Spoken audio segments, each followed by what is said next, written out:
Ever since the global synchronization plan for Punishing Gray Raven has been announced, players have been understandably worried. If the game is speeding up 2 to 3 times to catch up with the Chinese version, are global players going to suffer in some way? Well, Kuro Games has tried to relieve our fears with their latest announcements, and we're going to dive into it and see if it's good enough. First, they dropped a message from Solon on YouTube, but I'm just gonna sum that up really quickly. He tried to explain why he made this decision in the first place. Essentially, because the Chinese version is ahead, global players would always get spoiled. And Kuro Games found that some players were disappointed about the spoilers and the lack of surprise. In addition, Kuro found it difficult to implement global feedback in a timely manner. So because global was 1 year behind the Chinese version, our feedback would take an entire year to get back to us, which contributed to this idea that Kuro doesn't listen to its global players. Hopefully with this change, it will be more clear that they do. Solon says they want to be able to respond to players from all over the world, giving PGR a more global perspective in the long term. Sounds pretty good for us, right? He does acknowledge that people have concerns about the synchronization plan, however. He says that they want to listen to our opinions and suggestions. So, remember to put your true feelings in the comments of official content and in the in-game feedback. And that leads us nicely onto the post on PGR's website. Now, I'll be reading this one word for word so that nothing gets misunderstood. I actually haven't read this yet myself, so I sure hope it's good news. It begins, "Dear Commandants, we deeply appreciate your attention on the Punishing Gray Raven Global Version Synchronization Plan." That's a mouthful. "Regarding the recent announcement of this plan, our team is aware that you have concerns about the arrangements on version resources and paid content of integrated versions, and thus we are doing our utmost to optimize the related content to ensure that every Commandant can continue enjoying our game." Well, I sure hope so, because a lot of people are extremely worried about the paid content especially. My initial thoughts were, free-to-play players will have it relatively easy, but how on earth are high spenders supposed to keep up with all these characters? Well, I really hope the following paragraphs will give me a good answer to that. They thank us for our patience and then list the rules for us. Version resources. 1. Missions. A. Daily missions. The reward will scale with the number of integrated versions, excluding daily activity. For instance, with 3 versions integrated into 1, the rewards will be triple the original sum for a single version. This rule applies to all items listed below. Okay, well again, that sounds really good for free-to-play players.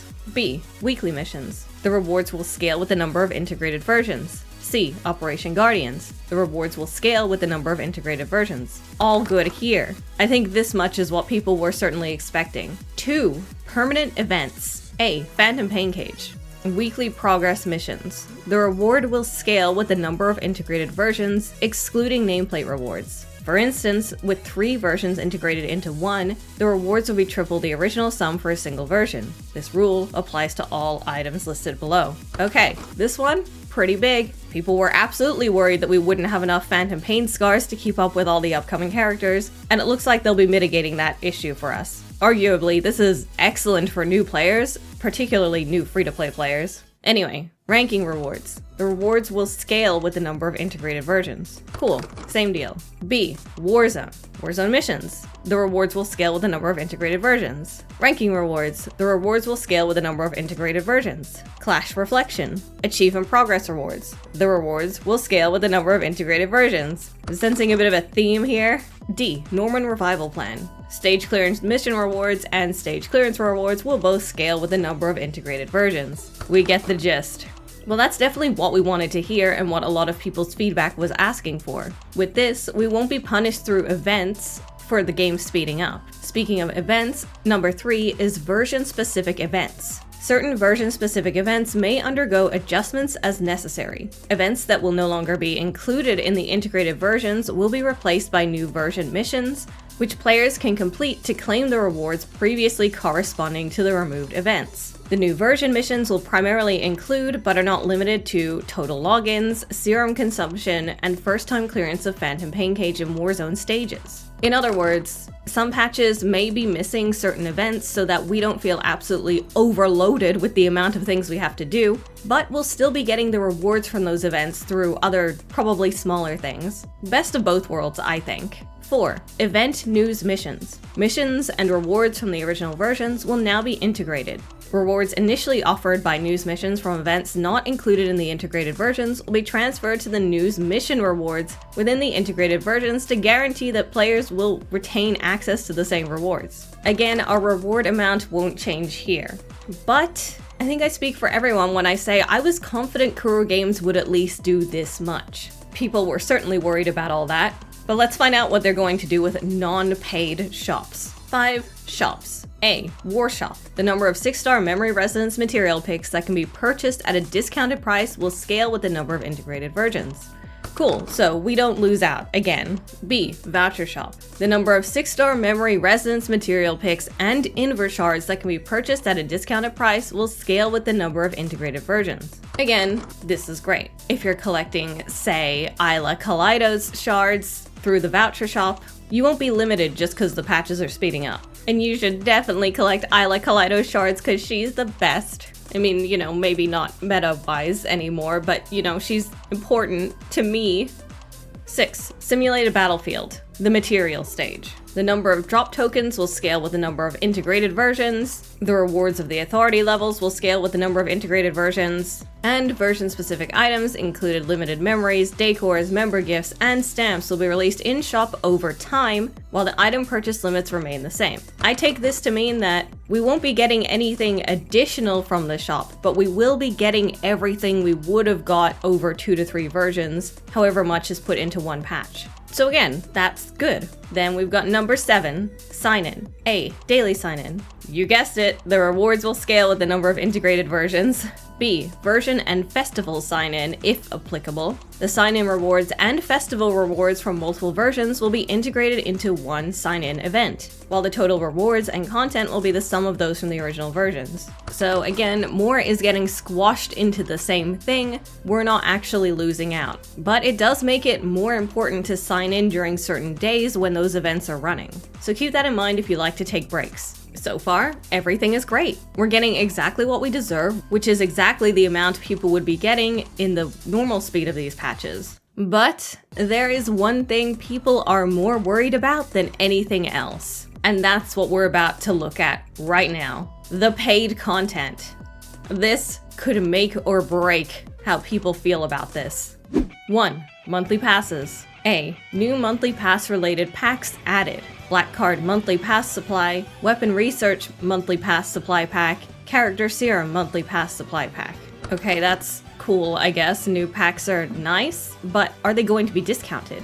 B. Price and content of the new packs. The new packs will retain the same price, the same number of items that can be immediately obtained upon the purchase, and the same number of total items obtainable as the original monthly passes. Oh boy. So, on the one hand, I get it. If they reduce the prices of packs, people who played other versions of the game might get angry, because they had to pay the full amount while we got, technically, discounts. On the other hand, this is completely unsustainable. But before I say any more, I'm just gonna read more. C. Purchase limit of the new packs. The maximum purchase limit is set at 1 less than the number of integrated versions. For instance, with 3 versions integrated, the purchase limit of each pack will be 2.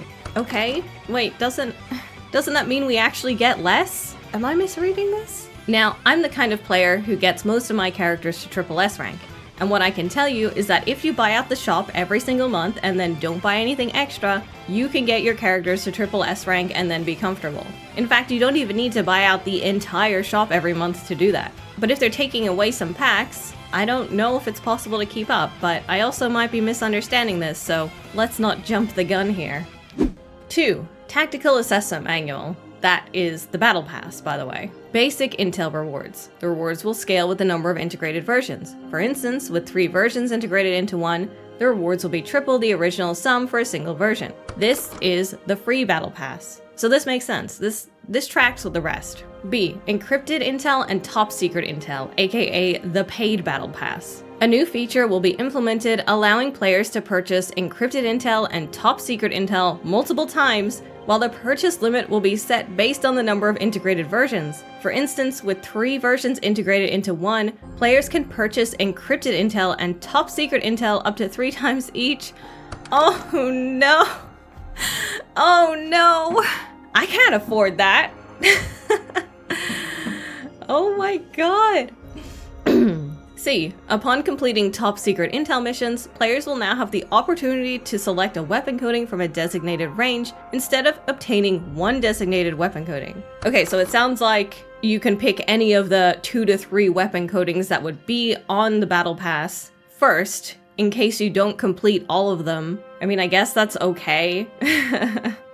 It doesn't make up for the rest of that. It really doesn't. I'm sorry.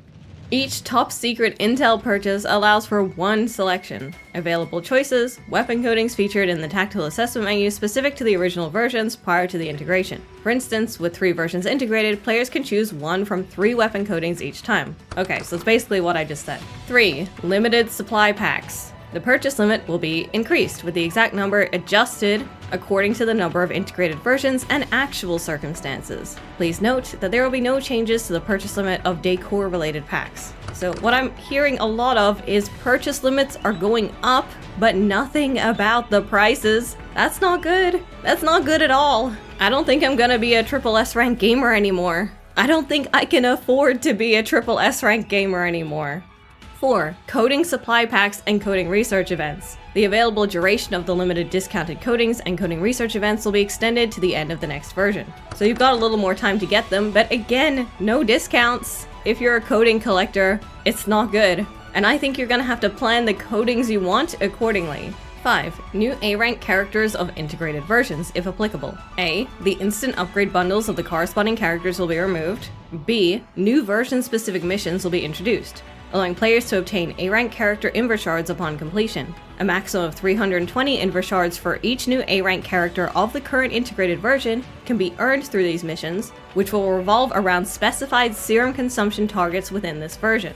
Okay, that part actually sounds kinda cool, maybe. Depending on what the serum consumption target is, it could mean that getting a triple S plus A-rank character is within the reach of free-to-play players, but the serum consumption might be so high that it's only for spenders anyway, so that really remains to be seen.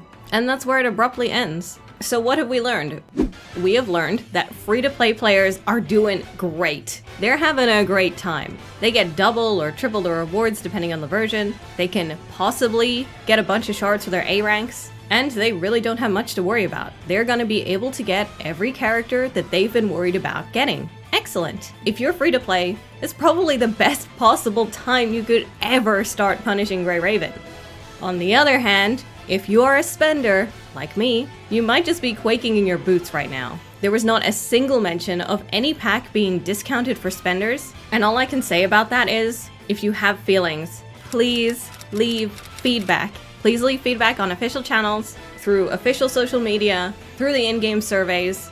In that video, Solon claimed that Global is being listened to. So if you've got something to say, you have to let your voice be heard. But I also want to hear your voice. So make sure you tell me how you're feeling about this in the comments, as well as whether you're free to play and whether you're a spender and how that makes you feel. Honestly, if none of the rewards increase in relation to the cost of the packs, I'm just gonna go free to play for the duration of this. It's that simple. I don't have a choice. But if you're still on board, you'll need to know if Chushukra is still worth it, especially given all these crazy changes. And in this video, I'll tell you all about that. Though with this news, I can't promise I'll actually be getting her coding.